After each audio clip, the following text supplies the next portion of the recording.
मुख्यमंत्री माझी लाडकी बहीण योजना याच्यासाठी आज एक मोठी अपडेट आलेली आहे. तर ती अपडेट काय असणार आपण थोडक्यात माहिती घेणार आहोत. तर आज 1 ऑगस्ट 2025 पासून नवीन नियम लागू झालेला आहे आणि तुम्हाला त्या योजनेचा फायदा घ्यायचा असेल तर तुम्हाला काय करायचं आहे, KYC करायची मित्रांनो, कंपल्सरी करायचे. लाडकी बहीण जे बी याचा फायदा घेत असेल त्यांनी KYC कंपल्सरी करायची आहे आणि ती कशा पद्धतीने करायची आपण ह्या व्हिडिओच्या माध्यमातून बघणार आहोत. जी की मुख्यमंत्री माझी लाडकी बहीण योजना जी ऑफिशियल वेबसाईट आहे त्याच्यावर एक नवीन GR आलेला आहे बघा. आज 1 ऑगस्ट 2025 रोजी मुख्यमंत्री माझी लाडकी बहीण योजनेचे लाभार्थी KYC प्रक्रिया पूर्ण करण्यासाठी येथे क्लिक करा. तर ही तुम्हाला कसं करायचं तुम्ही तुमच्या मोबाईलवरून सुद्धा करू शकतात. 2 मिनिटाचं काम आहे फक्त. जर तुम्ही ती KYC केली नाही तर तुम्हाला याचा पुढील लाभ हे भेटणार नाही आहे आणि त्यासाठी तुम्हाला काय करायचं आहे, ही KYC कंपल्सरी करायची. त्यासाठी तुम्हाला आधार कार्ड पाहिजे आणि आपले जे आधार नंबर आहे बँक पासबुक सोबत आणि बँक सोबत अपडेट आले पाहिजे आणि OTP आपल्या मोबाईल नंबरवर आला पाहिजे. त्यासाठी काय करायचे आपण या व्हिडिओच्या माध्यमातून बघणार आहोत. आणि तर चला पुढं तुम्हाला थोडक्यात माहिती देतो आणि तुम्ही लास्टपर्यंत व्हिडिओ बघा मित्रांनो, जेणेकरून तुम्हाला याचा नक्कीच फायदा होईल आणि तुम्हाला तुमचे पैसे भविष्यात बंद होणार नाही आहे. त्यासाठी तुम्हाला KYC कशी करायची आपण आपल्या मोबाईलवरून सुद्धा करू शकतो 2 मिनिटात.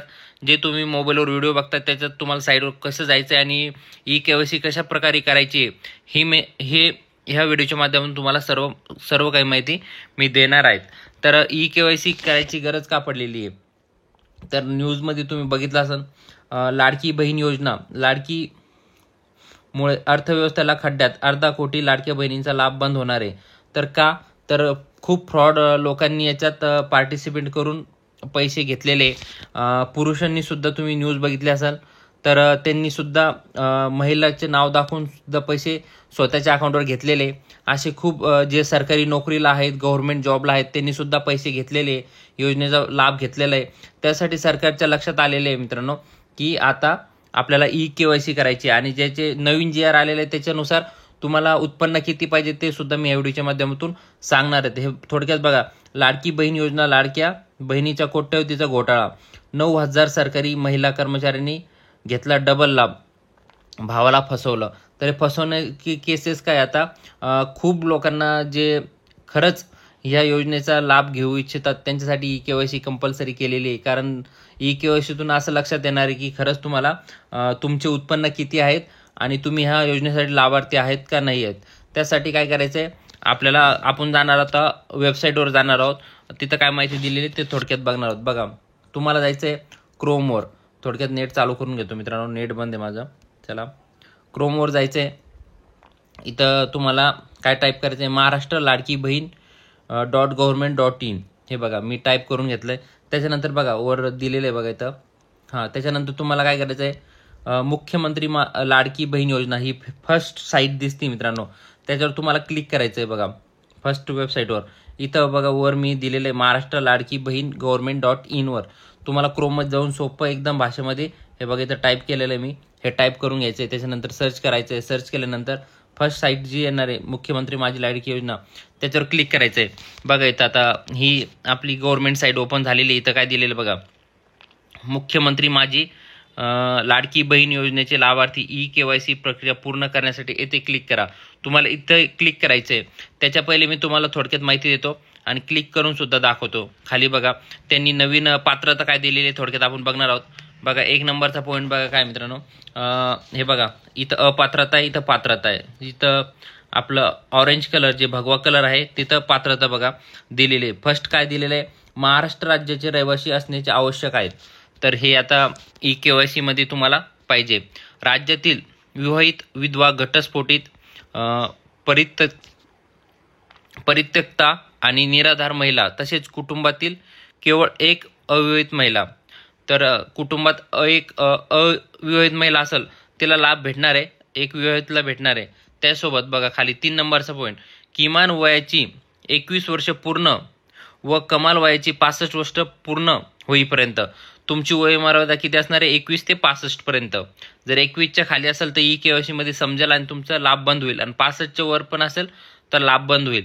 4 नंबरचा पॉईंट बघा काय, लाभार्थींचे स्वतःचे आधार लिंक असलेले बँक खाते असावे जे की तुम्ही आतापर्यंत तुम्हाला लाभ भेटत होता, पण ई-केवायसी मध्ये परत तुम्हाला टाकावं लागणार आहे मित्रांनो. त्यासाठी ते लिंक पाहिजे. 5 नंबरचा पॉईंट महत्त्वाचा आहे. लाभार्थी कुटुंबाचे वार्षिक उत्पन्न 2.5 लाखापेक्षा जास्त नसावे. 2.5 लाख म्हणजे तुमचे उत्पन्न जे उत्पन्न आहे तुम्हाला ते जर राशन कार्डवर त्यांना समजणार आहे आणि ते जास्त नसावे. जसे जास्त असेल ते ह्या लाभमधून वंचित होणार आहे. त्याच्यानंतर अपात्रता काय दिलेली थोडक्यात आपण माहिती घेणार आहोत. त्याच्यानंतर ई-केवायसी कशी करायची ते दाखवणार आहोत. बघा, ज्यांच्या कुटुंबाचे एकत्रित 1 नंबरचा पॉईंट बघणार आहोत. ज्यांच्या कुटुंबाचे एकत्रित वार्षिक उत्पन्न 2.5 लाख रुपयापेक्षा अधिक आहे ते अपात्रता होणार आहे. त्याच्यानंतर ज्यांच्या कुटुंबातील सदस्य आयकरदाता आहेत, म्हणजे आयकरदाता आहेत, आयकर टॅक्स इन्कम टॅक्स भरतात, त्यांना सुद्धा हा लाभ भेटणार नाहीये. 3 नंबरचा पॉईंट बघा, ज्यांच्या कुटुंबातील सदस्य नियमित कायम कर्मचारी म्हणून सरकारी विभाग, उपक्रम, मंडळ, भारत सरकार किंवा राज्य सरकार, स्थानिक संस्थेमध्ये कार्यरत आहेत किंवा सेवानिवृत्तीनंतर सेवानिवृत्ती वेतन घेत आहेत, तथापि 2.5 लाखापर्यंत उत्पन्न असलेले बाह्य यंत्रणाद्वारे कार्यरत असलेले कर्मचारी, स्वयंसेवी, कामगार आणि कंत्राटी कर्मचारी पात्र ठरतील. जे कॉन्ट्रॅक्टवर आहे मित्रांनो, ॲक्च्युली काम करतायत, त्यांना अपात्रता नाही आहे. आणि ज्यांना सेवानिवृत्त आहेत तथापि 2.5 लाखापर्यंत उत्पन्न आहेत ते पण हे नाही. आणि जे सरकारी गव्हर्नमेंट जॉबला त्यांच्या घरातून कोणीतरी आहेत त्यांचे उत्पन्न ऑफकोर्स 2.5 लाखापेक्षा जास्त असणार आहे, त्याच्यासाठी ते अपात्रता असणार आहे. स्वयंसेवी, जे की स्वयंसेविका, अंगणवाडी का ते गावात असतात, ते अपात्रता नाही आहे. त्याच्यानंतर बघा 4 नंबरचा पॉईंट काय आहे, सदर लाभार्थी महिला शासनाच्या इतर विभाग मार्फत राबविण्यात येणाऱ्या आर्थिक योजनेद्वारे दरमहा 1500 किंवा त्यापेक्षा जास्त रकमेचा लाभ घेत असेल. जर तुम्हाला याच्या व्यतिरिक्त आणखी कोणती योजनेचे तुम्ही दर महिन्याला तुम्हाला 1500 रुपये येत असतील तर तुम्हाला ह्या योजनेतून बाहेर काढण्यात येईल. अपात्रता तुम्ही ह्या योजनेतून ऑटोमॅटिक होणार आहे ई-केवायसी नंतर. 5 नंबरचा पॉईंट आपण बघणार आहोत, ज्यांच्या कुटुंबातील सदस्य विद्यमान किंवा माजी खासदार, आमदार असेल ते सुद्धा अपात्रता असणार आहे. 6 नंबरचा पॉईंट, ज्याच्या कुटुंबातील सदस्य भारत सरकार किंवा राज्य सरकारच्या बोर्ड, कॉर्पोरेशन, उपक्रमाचे अध्यक्ष, उपाध्यक्ष, संचालक सदस्य आहेत ते सुद्धा अपात्रता होणार आहे. ज्याच्याकडे 4 चाकी वाहन, बघा 7 नंबरचा पॉईंट लक्षात ठेवा मित्रांनो, 4 चाकी वाहन, ट्रॅक्टर आपल्या शेती कामासाठी येतात, त्यासाठी ट्रॅक्टर त्यांनी वगळलेला आहे.